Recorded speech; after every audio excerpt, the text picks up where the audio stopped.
అందరికీ నమస్కారం అండి. Junior assistant computer operator post part 2 గురించి ఇవాళ డిస్కస్ చేద్దాం. పార్ట్ 2 లో ఉన్న సిలబస్ ఏంటి?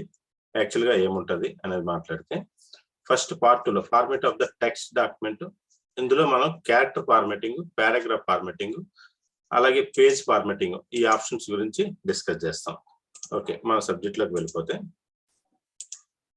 ఫస్ట్ నేను బై డిఫాల్ట్‌గా ఇక్కడ ఒక టెక్స్ట్ తీసుకున్నాను. తీసుకొని ఫస్ట్ మనం ఏంటంటే ఈ టెక్స్ట్ ని అంటే మనం ఏదైనా డాక్యుమెంట్ తయారు చేసేటప్పుడు ఒక క్యారెక్టర్ గానీ, ఒక పారాగ్రాఫ్ గానీ, ఒక పేజ్ గానీ ఎలా ఫార్మాటింగ్ చేయాలనేది ఈ చాప్టర్ 2 యొక్క మెయిన్ ఉద్దేశం. ఫస్ట్ క్యారెక్టర్ చేయండి, లేకపోతే ఒక వర్డ్ చేయండి, ఒక పారాగ్రాఫ్ చేయండి, కంటెంట్ అయితే ఈక్వల్ గా ఉంటది. సో ఫస్ట్ ఈ ఫార్మాటింగ్ ఆప్షన్ అంతా ఇక్కడ మనం హోమ్ అనేది చూసుకుంటే ఈ ఫాంట్ ఫ్యామిలీ అంతా ఇక్కడ కనిపిస్తుంది.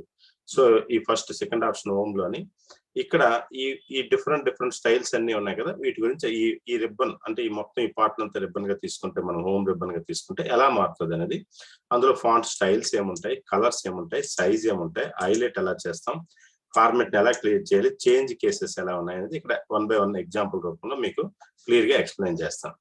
ఫస్ట్ మనం ఇక్కడ సైజ్ ని కొంచెం డిక్రీజ్ చేసుకుంటే మనకి కన్వీనియంట్ గా చూడడానికి ఈ సైజ్ ని డిక్రీజ్ చేసుకోవచ్చు. అలాగే ఇందులో ఉన్నది ఇక్కడ ఫస్ట్ ఒక టెక్స్ట్ ఏదైనా తీసుకోండి, తీసుకొని దీన్ని ఫాంట్ అప్లై చేయాలంటే జస్ట్ మీరు మౌస్ తోని సెలెక్ట్ చేసుకోవచ్చు. సెలెక్ట్ చేసుకొని ఇక్కడ చూడండి, ఇక్కడ క్లిక్ చేస్తే ఇక్కడ ఫాంట్, ఇక్కడ Ctrl+Shift+F అని క్లిక్ చేసుకోవచ్చు, లేదా ఫాంట్ కనబడి మీకు నచ్చిన ఇక్కడ ఏదైనా మారుస్తుంటే ఆటోమేటిక్ బ్యాక్గ్రౌండ్ మారిపోతుంది చూడండి. So fonts, themes of font రకరకాలు ఉంటాయి, మీకు ఏది నచ్చితే ఆ ఫాంట్ లో దాన్ని ఉంచడానికి ఇది ఫాంట్ చేంజింగ్ అంటారు. సెకండ్ Ctrl+B, బోల్డ్ అంటే థిక్ గా చేయడానికి Ctrl+B అంటారు. దీన్ని సెలెక్ట్ చేసుకొని ఫాంట్ స్టైల్ ని ఇక్కడ బి అని క్లిక్ చేస్తే బోల్డ్ గా మారుతుంది. మళ్ళీ వన్స్ అగైన్ దాని మీద క్లిక్ చేస్తే మౌస్ తోని బోల్డ్, లేదా Ctrl+B అని సెలెక్ట్ చేసుకోవడం వల్ల కూడా కీబోర్డ్ తో కూడా జరుగుతుంది. మళ్ళీ Ctrl+B అంటే రెండిట్లో ఏదైనా చేసుకోవచ్చు. ఈ పక్కన నెక్స్ట్ ఉన్న ఐటమ్ ఫాంట్ స్టైల్ ఇటాలిక్ గా మార్చాలి అనుకోండి, మీ టెక్స్ట్ ని ఇలా సెలెక్ట్ చేసుకొని ఆ పక్కనే ఉన్న ఐని క్లిక్ చేస్తే ఇటాలిక్ గా మారుతుంది. Ctrl+I ఏ విధంగా సేమ్ రిపీట్ చేస్తే ఒకసారి హైలైట్ అవుతుంటుంది, అదే కమాండ్ మళ్ళీ రిపీట్ చేస్తే డిసెలెక్ట్ అవుతుంది. ఇది కంట్రోల్ ఇటాలిక్ షేప్ లో కొంచెం కార్వర్డ్ షేప్ అంటారు. అండర్లైన్ Ctrl+U కొడితే అండర్లైన్ అంటారు. దీన్ని క్లిక్ చేయడం వల్ల మీకు అండర్లైన్ వస్తుంది, మళ్ళీ దాన్ని అగైన్ క్లిక్ చేస్తే డిసెలెక్ట్ అవుతుంటుంది. సో ఈ కమాండ్స్ కామన్. ఇక కలర్స్ మనం ఏమైనా ఒక ఫాంట్ కి అప్లై చేయాలి అనుకుంటే మీకు ఏదో ఒక టెక్స్ట్ సెలెక్ట్ చేసుకొని టోటల్ టెక్స్ట్ చేసుకోవచ్చు, లేకపోతే సింగిల్ క్యారెక్టర్ చేసుకోవచ్చు, ఒక వర్డ్ చేసుకోవచ్చు. ఈ కమాండ్స్ అన్ని కూడా ఈక్వల్ గా పనిచేస్తాయి. టెక్స్ట్ తాలూకు కలర్స్ ని ఇక్కడ క్లిక్ చేసి మీకు నచ్చిన ఏదైనా కలర్ చేస్తే ఆ టెక్స్ట్ కి మాత్రమే అప్లై అవుతుంది ఆ కలర్. మీకు చూడండి ఇక్కడ లేదా మొత్తం ఎంటైర్ సెలెక్ట్ చేసుకుని టెక్స్ట్ క్లిక్ చేయడం వల్ల కూడా కలర్స్ అనేది మీకు డిఫరెంట్ కలర్స్ అనేది అప్లై చేసుకోవచ్చు. బ్యాక్గ్రౌండ్ కలర్స్ కానీ, థీమ్స్ కానీ ఏ విధంగా కావాలనుకుంటే ఓవరాల్ గా సపోజ్ మొత్తం సెలెక్ట్ చేస్తాను. సెలెక్ట్ చేసి ఇక్కడ కూడా కలర్ ఉంది, ఇక్కడ కూడా అప్లై చేస్తాను అనుకోండి. బ్యాక్గ్రౌండ్ అంటే బ్లాక్, ఏ కలర్ కావాలంటే అలాగా రెండు రకాలు, ఇది టెక్స్ట్ తీస్తాం లేదా బ్యాక్గ్రౌండ్ సైజ్ కలర్స్ ని అప్లై చేసుకోవడానికి ఉపయోగపడుతుంది. ఇక్కడ మీకు చూసేసరికి ఇంకా చూడండి, ఇక్కడ ఫాంట్ సైజెస్ ఉన్నాయి. సైజెస్ ని జనరల్ గా మీరు ఇలా సెలెక్ట్ చేసుకొని మొత్తం సెలెక్ట్ చేసుకొని ఇక్కడ సైజ్ క్లిక్ చేసి ఆ సైజ్ ని ఇంక్రీజ్ చేయొచ్చు. వన్ వే ఇలా డిక్రీజ్ చేయొచ్చు, ఇంక్రీజ్ చేయొచ్చు. లేదా ఈ మనకి shift control greater than symbol పట్టుకొని కూడా ఇంక్రీజ్ చేయొచ్చు, లేదా Ctrl+Shift less than symbol click చేయడం వల్ల కూడా సైజెస్ ని ఇంక్రీజ్ డిక్రీజ్ చేసుకోవచ్చు. ఇది ఒక వన్ వే. సపోజ్ అదే కలర్ ని హైలైట్ చేయాలనుకున్నా అంటే సేమే ఇక్కడ ఇంతకు ముందు చేసిన బ్యాక్గ్రౌండ్ కలర్స్ హైలైటింగ్ ఏమైనా కలర్స్ మీకు హైలైట్ చేసుకోవాలనుకున్నా ఈ కలర్స్ ని ఇక్కడ హైలైట్ చేసుకోవచ్చు. ఇక్కడ కూడా కలర్స్ అంటే ఫాంట్ స్టైల్స్ లో ఉపయోగించుకుని ఎటువంటి కలర్స్ కావాలంటే ఆ కలర్స్ ని ఇక్కడ హైలైట్ చేసుకోవచ్చు. మీకు ఎలా కావాలంటే అలాగే ఇక్కడ కనిపిస్తుంది డిఫరెంట్ స్టైల్స్ లో. ఇక్కడే మళ్ళీ ఇంకా font style lower case, upper case. General గా మనం ఈ విధంగా టెక్స్ట్ ఉంది, దీన్ని మొత్తాన్ని లోవర్ కేసు కింద మార్చేయాలి అనుకోండి, చేంజ్ కేసు అంటారు. అంటే సెంటెన్స్ అంటే ఇది ఇక్కడ చూడండి, లోవర్ అని క్లిక్ చేస్తే అన్ని లోవర్ కేసులో మారుతాయి. సపోజ్ నేను అప్పర్ అని క్లిక్ చేశానండి, అప్పర్ కేసెస్ కింద మారుతాయి. ఇంకా మీకు కేసెస్ ఉన్నాయి. క్యాపిటలైజ్ కేసు అంటే ఇనిషియల్ లెటర్ క్యాపిటల్ గా ఉంటుంది, క్యాపిటలైజ్ కేసు అంటారు. టోగిల్ అంటే రివర్స్ లో ఉంటుంది, మొదటిది స్మాల్ లెటర్ ఉంటుంది, తర్వాత అన్ని కూడా క్యాపిటల్ లెటర్స్ ఉంటాయి, టోగిల్ కేసెస్ అంటారు. సెంటెన్స్ కేసు అంటే జనరలైజేషన్, ఫస్ట్ లెటర్ క్యాపిటల్ ఉండి రిమైనింగ్ అన్ని కూడా స్మాల్ లెటర్స్ ఉంటాయి సెంటెన్స్. సో ఇలా మీకు ఏదైనా ఇస్తే దాన్ని అప్లై చేసుకోవచ్చు ఫాంట్ స్టైల్ ని. అలాగే స్ట్రైక్ అవుట్ కావాలి మీకు. మనం ఏదైనా డేటా క్లిక్ చేస్తున్నప్పుడు, చేంజ్ చేస్తున్నప్పుడు ఈ ఫాంట్ ఫ్యామిలీ, ఇప్పుడు ఈ ఫాంట్ ఫ్యామిలీ స్ట్రైక్ అవుట్ కావాలంటే ఇలా సెలెక్ట్ చేసుకున్న తర్వాత ఈ ఫాంట్ కి సంబంధించిన ఇక్కడ క్లిక్ చేయడం వల్ల కూడా ఫాంట్ తాలూకు మొత్తం వేరే స్క్రీన్ వస్తుంది. ఇందులో కూడా ఇంకా డిఫరెంట్ ఆప్షన్స్ ఉంటాయి. ఫాంట్ ఉంది, ఇక్కడ స్టైల్స్ ఉన్నాయి, ఇక్కడ సైజెస్ ఉన్నాయి, ఇక్కడ ఫాంట్. ఇక్కడ చూడండి స్ట్రైక్ అవుట్ అంటే మనం ఓకే చేస్తే ఇలాగ టెక్స్ట్ మీద స్ట్రైక్ అవుట్ అవుతుంది మీకు. అదే ఇక్కడ కూడా కనిపిస్తుంది స్ట్రైక్ అవుట్ మీకు. మళ్ళీ దీన్ని క్లిక్ చేస్తే స్ట్రైక్ అవుట్ పోతుంది. ఇలా స్ట్రైక్ అవుట్ చేయొచ్చు. అలాగే సూపర్ స్క్రిప్ట్, సబ్ స్క్రిప్ట్ అంటారు. మనం మ్యాథమెటికల్ లో వాడుతున్నప్పుడు XSK అని, X2 అని వాడతారు. ఇలా దీన్ని సెలెక్ట్ చేసుకొని మీకు ఇక్కడ కనిపిస్తున్న సబ్ స్క్రిప్ట్ క్లిక్ చేస్తే డౌన్ కి వస్తుంది. అదే ఇది సెలెక్ట్ చేసుకుని పక్కన దాన్ని క్లిక్ చేస్తే సూపర్ స్క్రిప్ట్ అంటారు. దానికి కమాండ్స్ అయితే Ctrl+= అని, Ctrl++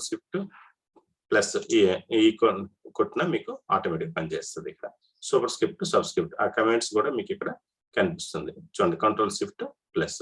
ఇక్కడికి వచ్చేసరికి Ctrl+, అంటే Ctrl+= కొట్టినా ఇక్కడ వస్తుంది సూపర్ స్క్రిప్ట్, సబ్ స్క్రిప్ట్ కి. అలాగే మీకు ఇంకా స్టైల్స్ ఏమైనా మార్చుకోవాలనుకోండి, డిఫరెంట్ స్టైల్స్ లో మీరు ఏమైనా టెక్స్ట్ ని చేంజ్ చేసుకోవాలనుకోండి. వీడియో అని ఉంది, ఇప్పుడు ఇక్కడ టెక్స్ట్ కనబడుతుంది. ఇందులో మీకు ఈ టైప్ ఇస్తే రకరకాల స్టైల్స్ కూడా ఇందులో డిస్ప్లే అవుతాయి మీకు. ఈ టైప్ కూడా మీకు డిఫరెంట్ టైప్స్ మీకు టోపోగ్రాఫికల్ టైప్స్ లో మీకు ఎలా కావాలంటే అలా కలర్ చేస్తాం. ఇలా ఒక క్యారెక్టర్ కానీ మనకి ఈ చాప్టర్ లో మనం చూస్తున్నప్పుడు క్యారెక్టర్ ఫార్మాటింగ్ అండి ఇలా చేయాలనుకుంటే, ఒక క్యారెక్టర్ చేసినా వర్డ్ చేసినా అంతా కూడా ఇది ఈక్వల్. ఈ పారాగ్రాఫ్ ఫార్మాటింగ్ చేయాలనుకున్నప్పుడు ఒక పారాగ్రాఫ్స్ ఇలా ఉన్నాయి. మనం ఇక్కడ కొన్ని పారాగ్రాఫ్స్ తీసుకున్నాను.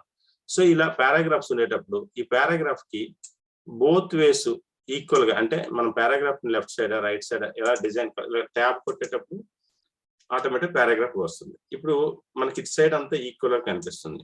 అలాగే రైట్ సైడ్ కూడా ఈక్వల్ కావాలంటే ఇలా పారాగ్రాఫ్ సెలెక్ట్ చేసుకొని జస్ట్ ఇక్కడ మీకు చూడండి దీన్ని ఇలా క్లిక్ చేశాను అనుకోండి. క్లిక్ చేస్తే బోత్ సైడ్ జస్టిఫై అయిపోతుంది, లెఫ్ట్ సైడ్ రైట్ సైడ్. అలాగే ఒక వర్డ్ మనకి స్పెసిఫిక్ గా ఒక సెంటెన్స్ తీసుకుంటున్నాను. ఇప్పుడు మనకి ఇక్కడ కనిపిస్తున్న సెంటెన్స్ ఏదో ఒక సెంటెన్స్ తీసుకొని మనకు సెంటెన్స్ ఏదైనా తీసుకుంటాను చూడండి. ఇప్పుడు జూన్ రెసిడెంట్ కంప్యూటర్ ఆపరేటర్ అనే దాన్ని ఇక్కడ కాపీ చేసుకుంటాను. ఇలాగా ఇక్కడ కాపీ చేసి ఇక్కడ క్లిక్ చేసి ఇక్కడ పేస్ట్ చేస్తున్నాను. పేస్ట్ చేసి ఇప్పుడు ఈ సెంటెన్స్ ని ఇలా సెలెక్ట్ చేసుకొని మీకు ఇక్కడ సెంటర్ కొడితే ఆటోమేటిక్ గా సిస్టమ్ ఆటోమేటిక్ సెంటర్ చేసేస్తుంది ఈ సెంటెన్స్ ని. లేదు ఇది లెఫ్ట్ సైడ్ కొడితే లెఫ్ట్ సైడ్ తీసుకొస్తుంది, లేదా రైట్ సైడ్ కొడితే రైట్ సైడ్ తీసుకొస్తుంది సెంటెన్స్. జస్టిఫై అంటే స్పెసిఫిక్ స్పేస్ ఉంటే, అంటే ఇంకా మ్యాటర్ ఉంటే బోత్ వే ఈక్వల్ చేస్తుంది. మ్యాటర్ తక్కువ ఉంది కాబట్టి ఈక్వల్ చేస్తుంది.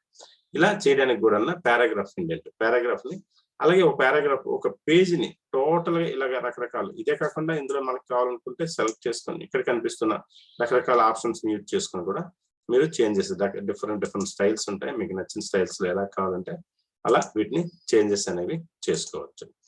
చేసిన తర్వాత ఒక పేజ్ ని టోటల్ గా ఈ పేజ్ అంటారు కదా, ఈ పేజ్ ఎలా ఉంది, ఇప్పుడు మనం ఇంత టైప్ చేసాం, ఇది ఎలా ఉంటది మనం ఫైనల్ గా ప్రింట్ చేసేటప్పుడు ఈ పేజ్ ఎలా తెలుసుకోవాలి అనుకుంటే, ఈ పేజ్ పారాగ్రాఫ్ తో పాటు ఈ పేజ్ కూడా మనం కరెక్ట్ గా అంటే థర్డ్ పేజ్ ఫార్మేటింగ్ కూడా చేసుకుంటే మనకు ప్రింటింగ్ లో నీట్ గా వస్తుంది. దానికోసం మీకు పేజ్ లేఅవుట్ అనేది ఉంది కదా, ఇక్కడికి వెళ్తాం.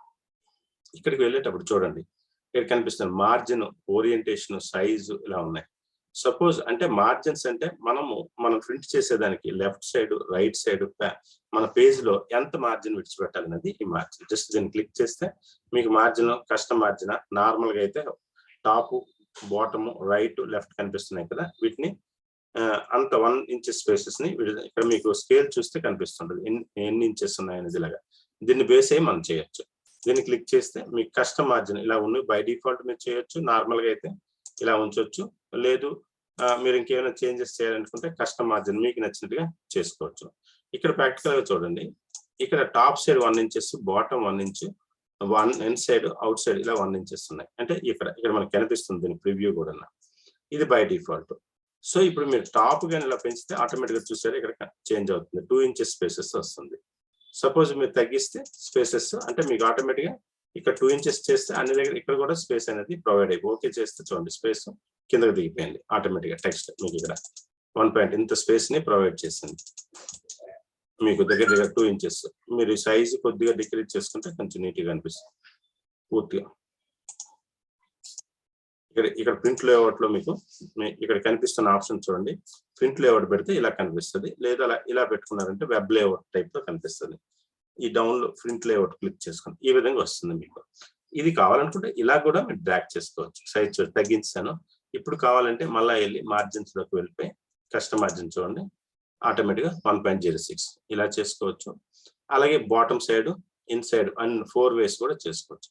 ఇక్కడ చూస్తే ఇంకా లాస్ట్ లోని గట్టర్ అని ఉంది. సపోజ్ మీరు ఈ పేజ్ కి ఏమైనా ఏమంటారంటే మొత్తం అంతా ఈ డాక్యుమెంట్ తయారైపోయిన తర్వాత మనం ఈ పేజ్ లో ఇటు సైడ్ ఏమైనా దీన్ని బైండింగ్ చేసేటప్పుడు కొంత స్పేస్ కావాలనుకోండి, ఈ ఫస్ట్ లెఫ్ట్ సైడ్ కానీ, అప్పుడు ఈ గట్టర్ ని పెంచుకుంటే మంచిది.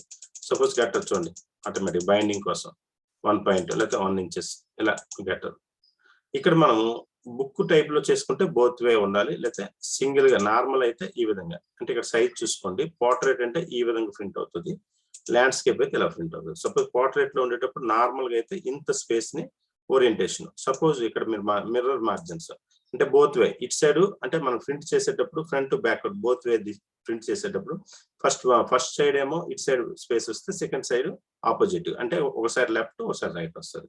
అలా mirror margin 2 page per seat అంటే ఈ విధంగా ఆటోమేటిక్ అడ్జస్ట్ అయిపోతుంది. లేదా బుక్ ఫోల్డింగ్ చేయాలనుకుంటే ఇలా మీకు కావాలంటే గెటప్ చేసి ఓకే చేసిన వల్ల మీకు ఎక్కువ స్పేస్ ని ప్రొవైడ్ చేస్తుంది. ఇది ఫార్మాటింగ్. ఒక పేజ్ ని మనకి ఎన్ని మార్జిన్స్, ఎంత స్పేస్, ఓరియంటేషన్ అంటే పోర్ట్రేట్, ల్యాండ్స్కేప్ అనేది. అలాగే సైజ్ అనుకుంటే మనకి రకరకాల సైజెస్ ఉంటాయి. A4 size, letter size, legal. మీరు ఏ సైజ్ పెడితే ఆటోమేటిక్ డిఫాల్ట్ వస్తుంది. లేదు మీరు సైజెస్ ని మోర్ సైజెస్ మార్చుకొని మీకు నచ్చినట్టు ఇక్కడ లెటర్ మీరు కూడా మార్చుకోవచ్చు. A4 సైజ్ అంటే ఆటోమేటిక్ మీ పేజ్ ఏ సైజ్ లో ఉందంటే దాన్ని బట్టి ఆటోమేటిక్ గా చేంజెస్ అనేవి మీరు మార్చేసుకోవచ్చు. ఇలా మొత్తం అయిన తర్వాత దీన్ని ప్రింట్ మనకి ఎలా ప్రింట్ లో ఉన్నది అని చూడాలంటే ఫైల్ కి వెళ్ళి ఇక్కడ ప్రింట్ అనే ఆప్షన్ క్లిక్ చేయడం వల్ల మీకు అంటే ఏ విధంగా డిస్ప్లే అవుతుంది. ఇక్కడ కూడా మళ్ళీ రిపీట్ అవుతాయి. ప్రింట్ ఇక్కడ ప్రింటర్ మీద క్లిక్ చేస్తే ప్రింట్ వచ్చేస్తుంది. ఎన్ని కాపీలు కావాలి ఇక్కడ కనిపిస్తున్నవి. 2 అని ఇస్తే డబుల్ సైడ్ వచ్చేస్తాయి, అంటే 2 సెట్స్ వస్తాయి. 3 ఇస్తే 3 సెట్స్ వస్తాయి. లేదా సింగిల్ అంటే 1 పేజ్. ఇక్కడ మనం ఏ ప్రింటర్ వాడుతున్నామో బై డిఫాల్ట్ ప్రింటర్ ఇలా టిక్ మార్క్ అయి ఉంటుంది, మీరు చూసుకోవాలి. మీ దగ్గర 2-3 ప్రింటర్స్ ఆల్రెడీ లోడ్ చేస్తుంటే ఏ ప్రింటర్ లైవ్ లో ఉన్నదో దాన్ని చూసుకొని సెలెక్ట్ చేసుకోండి. తర్వాత ప్రింట్ ఆల్ పేజెస్ సెలెక్ట్ చేసుకుంటాం, మన సెలెక్షన్ పై ఇక్కడ యూజ్ చేసుకోండి.